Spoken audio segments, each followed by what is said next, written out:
और एक बड़ी खबर वाराणसी से आ रही है। व्यास जी के तहखाने में पूजा से जुड़ी बड़ी खबर। ट्रेजरी से व्यास जी तहखाने में लाई गई मूर्तियां, शिव, हनुमान, लक्ष्मी, गणेश की खंडित मूर्तियां लाई गई हैं।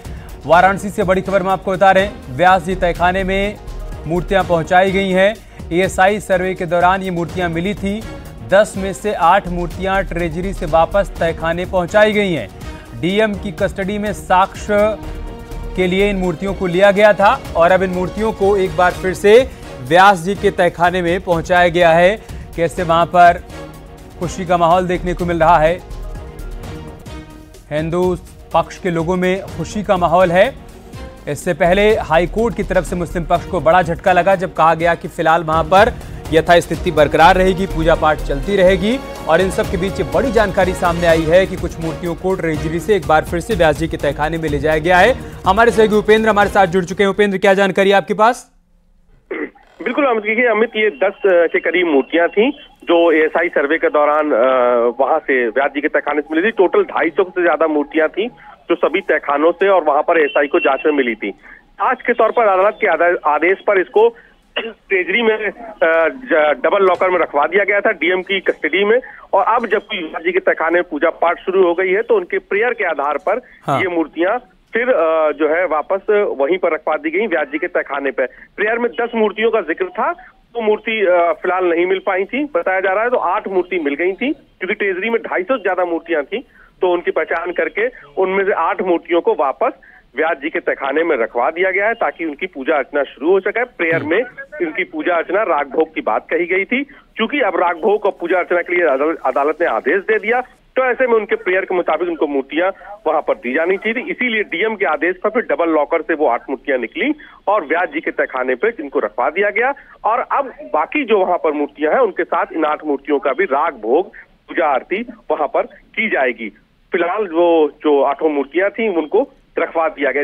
इस बाबत जब हमारी जिला प्रशासन से बात हुई तो उन्होंने जानकारी दी है कि चूंकि प्रेयर में था ये 8 उनका मूर्तियों का 10 मूर्तियों की बात कही गई थी, इसलिए उनमें से 8 मूर्ति मिल गई है। बाकी जो 2 मूर्ति भी मिल जाएंगी तो वो भी वहां पर पहुंचा दी जाएंगी। तो ये व्यास जी के तहखाने से एएसआई सर्वे के दौरान ये मूर्तियां मिली थी। अदालत ने चूंकि आदेश दिया था कि जो भी साक्ष्य है उनको डीएम की सुपुर्दगी में दिया जाए। डीएम उन साक्ष्यों को पूरी एक कॉपी थी संलग्न की कौन कौन से साक्ष्य मिले, कहां से साक्ष्य मिले, वो पूरी डिटेल जो है अदालत को दी गई कि और वही एक कॉपी जिला मजिस्ट्रेट को दी गई थी और जिला मजिस्ट्रेट के साथ उनको कहा गया था तो इसको सुरक्षा में रखवाया जाए। इसीलिए ट्रेजरी जो हर जिले का जो कोषागार होता है वहां पर इन मूर्तियों को रखवाया गया था और डबल लॉकर में, ताकि किसी तरीके से भी साक्ष्यों के साथ कोई किसी तरीके का नुकसान ना हो। तो आज उस डबल लॉकर से निकलवा के 8 मूर्तियां वापस व्यास जी के तहखाने में रखवा दी गई और वहां पर उनकी भी पूजा अर्चना शुरू हो गई। इस पर हिंदू पक्ष की तरफ से रिएक्शन उपेंद्र? बिल्कुल, हिंदू पक्ष से हमारी बात हुई। उनका कहना था कि अब ये उनकी जीत की ओर लगातार बढ़ते कदम है और इसको एक अगला कदम मान लीजिए क्योंकि पूजा शुरू हो गई है, वापस मूर्तियां पहुंच गई हैं और जो बाकी भी मूर्ति 250 करीबन जो मूर्तियां मिली थी, साक्ष्य मिले थे, वो भी एक दिन वापस वहीं पहुंचेंगे जिस दिन हम पूरे परिसर का मुकदमा जीत लेंगे। तो आज 8 मूर्तियां पहुंची हैं और बाद में एक समय के बाद 250 जितनी मूर्तियां हैं 250 करीब, वो सब वापस ज्ञानवापी पहुंचेंगे। एक बार फिर ज्ञानवापी में उन सभी मूर्तियों की पूजा अर्चना हो जाएगी और वो अपने बाबा की पूजा करेंगे। बहुत शुक्रिया उपेंद्र आपका हमारे साथ जुड़ने के लिए और जानकारी हम तक पहुंचाने के लिए।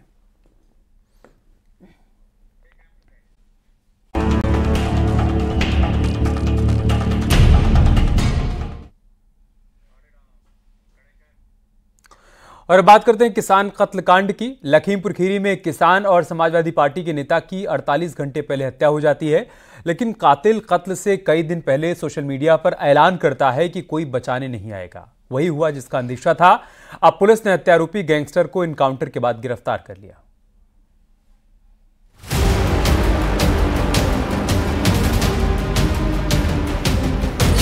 पहले ऐलान, फिर प्लान और कत्ल।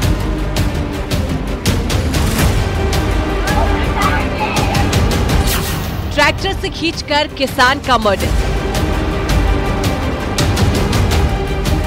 किसान के कातिल से एनकाउंटर। 2 तस्वीरें देखी और यूपी में अपराध का अंजाम देख लीजिए। एक तरफ 2 दिन पुरानी वो तस्वीर है जिसमें किसान की ट्रैक्टर से खींचकर हत्या कर दी गई थी और दूसरी तस्वीर उस केस के हत्यारोपी की है जो लंगड़ाकर चल रहा है, जिसे पुलिस ने एनकाउंटर के बाद गिरफ्तार किया है। पुलिस के कंधे पर हाथ रख लंगड़ाते पांव मासूम सा दिखने वाला शख्स ये वो कुख्यात अपराधी है जो एलानिया कत्ल करता है, पहले धमकी देता है फिर सरेआम घटना को अंजाम देता है। इसका नाम है हरेंद्र यादव, जिसे पुलिस ने एनकाउंटर के बाद गिरफ्तार किया। हरेंद्र यादव एक दुर्दांत अपराधी है जिस पर कत्ल का संगीन आरोप है, लेकिन कातिल के बारे में जानने से पहले कत्ल के बारे में जान लीजिए। 30 जनवरी रात 10:30 बजे का वक्त, जगह उचौलिया, लखीमपुर। रमेश यादव नाम का एक किसान अपने गन्ना फैक्ट्री में बेचकर ट्रैक्टर से वापस घर लौट रहा था। घर पर परिवार उसके लौटने का इंतजार कर रहा था, लेकिन किसे पता था कि कातिलों ने कुछ और ही साजिश रच रखी है। उन्होंने कहा कि किसने कहा? लालवीर ने। हाँ। कि तुम्हारे पड़ोसी को मार के डाल दिया है, उठा ले जाओ बस। क्या बजे फोन किया तुमको? 1 बजे। 1 बजे दिन में या रात में? रात में। फिर तुमने क्या किया? कुछ नहीं, घटे गया, फोन तुरंत कर दिया। पुलिस को फोन किया था आपने? नहीं, हमको कोई पता नहीं। फिर वो किस नंबर से फोन आया था? नंबर उनके पास है। किसके पास? उनके रमेश की अम्मा के पास। तुम्हारे पास कॉल आई? वो भाई के पास है। तुम्हारा कितना नंबर है जिस पर फोन आया था? हमको नहीं मालूम। रात के अंधेरे में गांव की पगडंडियों पर किसान का ट्रैक्टर तेजी से गांव की ओर बढ़ रहा था। साथ में था उसका भतीजा शुभम। रात होने की वजह से खूब अंधेरा था।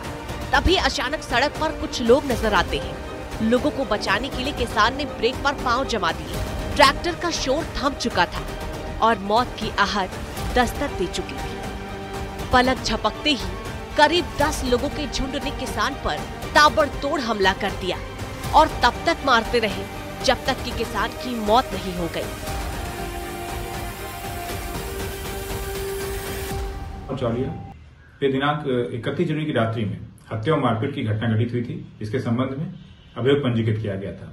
उक्त अभियोग में मुख्य अभियोग जो वांछित चल रहा था हरिंदर उर्फ मंझले पुत्र मिलाप सिंह। इधर किसान का भतीजा किसी तरह जान बचाकर मौके से भागा और परिवार को हमले की खबर दी, लेकिन जब तक मदद पहुंचती किसान का काम तमाम हो चुका था। पुलिस ने तफ्तीश शुरू की तो कत्ल के पीछे नाम निकल कर आया हिस्ट्री शीटर हरेंद्र यादव का।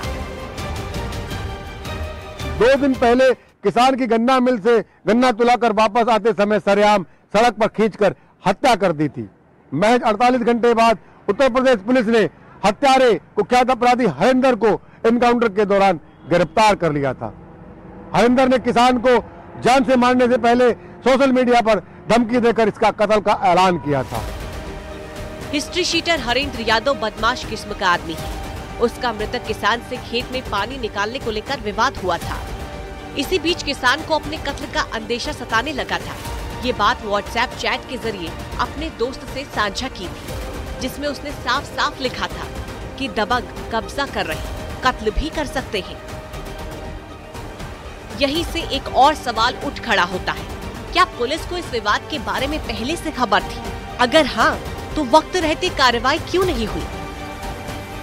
हरिंदर उर्फ मंझले पुत्र मिलाप सिंह, इसको आज दिनांक 2 फरवरी को थाना उचौलिया पुलिस के द्वारा पुलिस मुठभेड़ में गिरफ्तार किया गया है।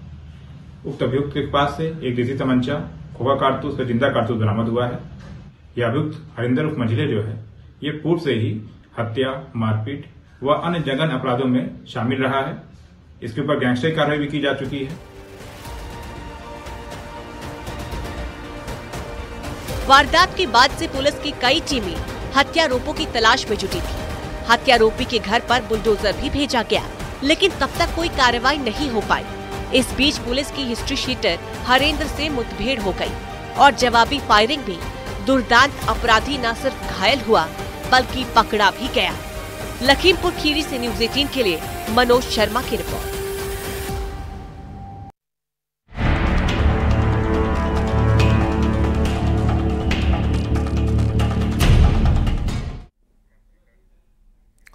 और इटावा से दिल दहला देने वाली एक वारदात सामने आई है। यहां पर एक शख्स ने अपनी भाभी के प्यार में पागल होकर उसका कत्ल कर दिया। कभी अपनी भाभी से बेइंतहा इश्क का दावा करने वाला देवर उसी भाभी से जब नफरत करने लगा तो इतने हमले किए कि मौके पर ही महिला की मौत हो गई।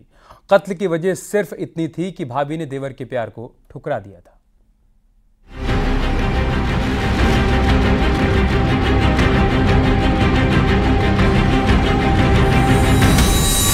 एक तरफा इश्क, रिश्तों का कत्ल, भाभी के प्यार में कातिल बना देवर। इश्क ना कबूल कर दी भारी भूल। वो भाभी के इश्क में पागल था। मां समान भाभी पर उसकी गंदी नजर थी। रिश्तों के तार तार करने की नीयत ने उसे इस हद तक हैवान बना दिया कि अपनी ही भाभी का कातिल बन गया। एक सिरफिरे देवर ने अपनी ही भाभी की कुल्हाड़ियों से काट करके हत्या कर दी है। ऐसा कहा गया है कि देवर अपनी भाभी पर बुरी नीयत रखता था और उससे रिश्ते बनाना चाहता था। कई दफा कोशिश भी कर चुका था। यह सनसनीखेज घटना उत्तर प्रदेश के इटावा जिले के ऊसराहार इलाके के सरैया गांव की है।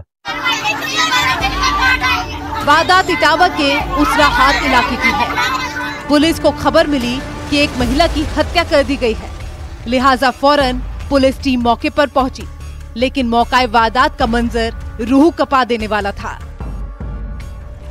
एक महिला की लाश कई टुकड़ों में कटी हुई पड़ी थी। कातिल ने बड़ी ही बेरहमी से कुल्हाड़ी से महिला पर हमले किए थे।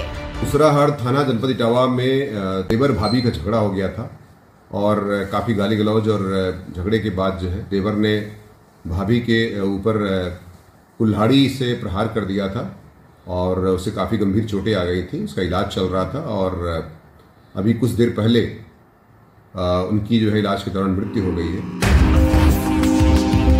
कातिल का नाम पता साफ साफ पता था। गांव के कई लोग कत्ल कांड के गवाह थे, लेकिन एक सवाल का जवाब पुलिस अब भी तलाश रही थी। वो था कत्ल का मकसद। लिहाजा पुलिस ने ग्रामीणों से पूछताछ शुरू की तो हैरान करने वाला सच सामने आया। यानी हत्यारोपी देवर की नीयत अपनी भाभी को लेकर ठीक नहीं थी।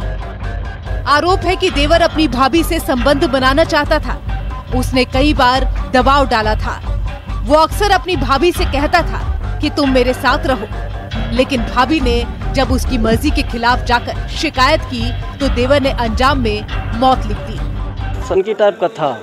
इससे पहले अभी हमने शादी उसकी करवाई थी तो उसने अपनी औरत को छोड़ दिया ऐसे ही मार काट के, तो परेशान होकर भाग गई। फिर ये इस लड़की को परेशान करने लगा, मेरी भतीजी को, तो उसमें सहयोगी हमारे जीजा जी जो थे वो भी रहे।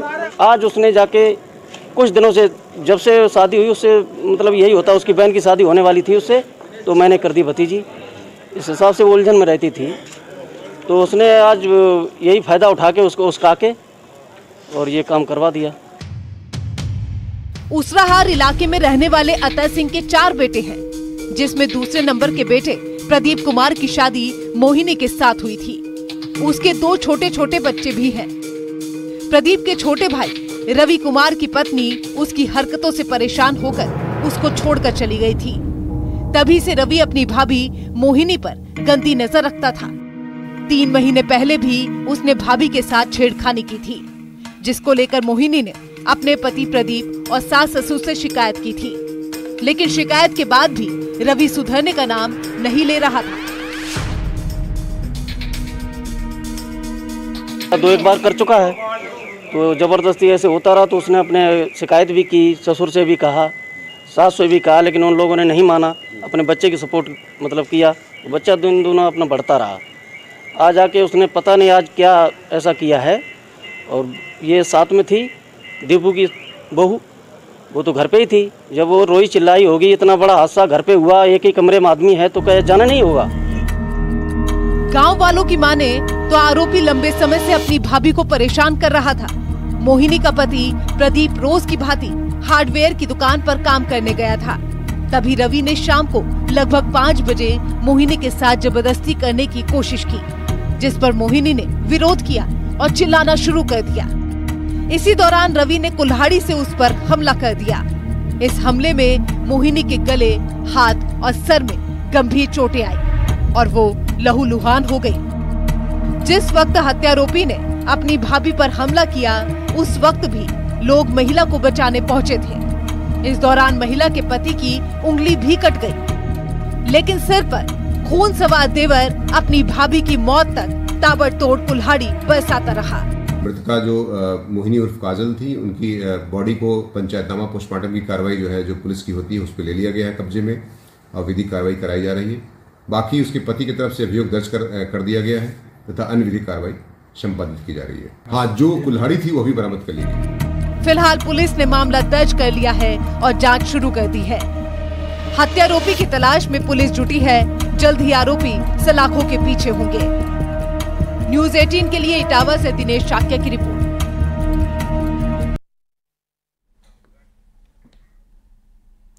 क्या रुक नहीं, छोटे से ब्रेक के लिए जल्द लौटेंगे कुछ और खबरों के साथ।